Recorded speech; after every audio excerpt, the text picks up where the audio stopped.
12월 3일 11시 40분이 지난 시각 특전사 병력을 태운 헬기들이 국회 운동장에 도착합니다. 이 헬기들은 10시 49분부터 긴급 비행 승인을 요청했는데 세 차례 거부됐습니다.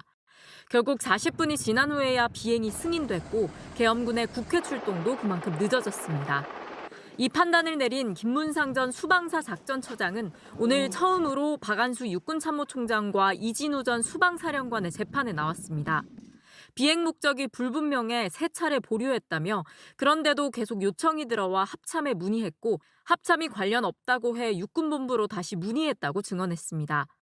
김 전 처장은 육군본부에서 박안수 당시 계엄사령관의 승인을 받았다고 해 결국 진입을 허용했다고 밝혔습니다.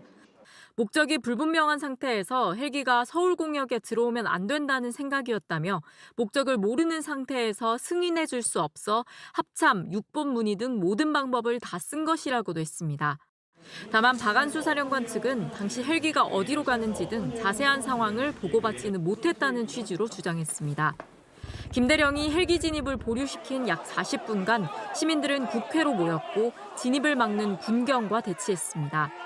김 전 처장은 육사가 아닌 육군 3사관학교 출신입니다. 한편 이날 재판에 증인으로 나온 당시 합참 계엄과장은 구체적인 상황은 모른다면서도 박안수 사령관이 병력이 없다, 밀린다고 말한 것을 들었다고 증언했습니다. 또 계엄 해제 이후에도 가용 병력이 있는지 알아보라는 지시를 받았다고도 했습니다. JTBC 조보경입니다.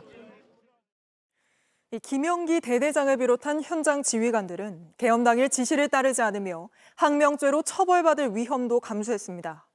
윤석열 전 대통령은 계엄으로 아무 일도 일어나지 않았다고 주장하지만 아무 일도 없었던 건 아무 일도 하지 않은 현장의 군인들 때문입니다.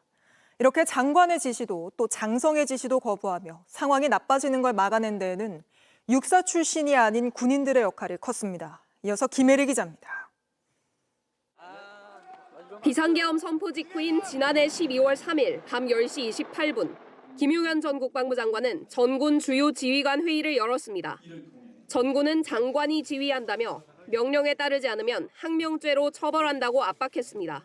김 전 장관 지시는 삼성 장군인 사령관들을 통해 현장에 전달됐습니다. 하지만 장관의 지시도 장군의 지시도 현장 지휘관들에게 먹히지 않았습니다. 수방사 경비단장 조성현 대령과 특전사대대장 김영기 중령은 국회의원을 끌어내라는 임무를 부하들에게 강요하지 않았습니다. 제 부하들에게 어떠한 군사적 행동을 시키는 것이 바람직하지 않을 것으로 판단했고 조 대령과 김 중령은 각각 ROTC와 간부사관으로 모두 비육사 출신입니다.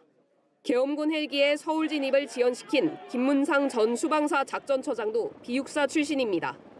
진급 등을 위해선 군 윗선을 장악한 육사 출신 장관과 사령관들의 지시를 따르는 게 유리했지만 부당한 지시였다고 판단한 겁니다. 헌법재판소 역시 비상계엄이 해제된 공을 현장의 군인들에게 돌렸습니다. 국회가 신속하게 비상계엄 해제 요구를 결의할 수 있었던 것은 시민들의 저항과 군경의 소극적인 임무 수행 덕분이었으므로 김 전 장관은 계엄의 실패 이후로 중과부적, 군의 숫자가 적었던 것을 꼽았지만 출세보다는 떳떳함을, 상사보다 부하들을 생각하는 군인들이 있다는 건 정작 알지 못했던 것으로 보입니다. JTBC 김혜리입니다.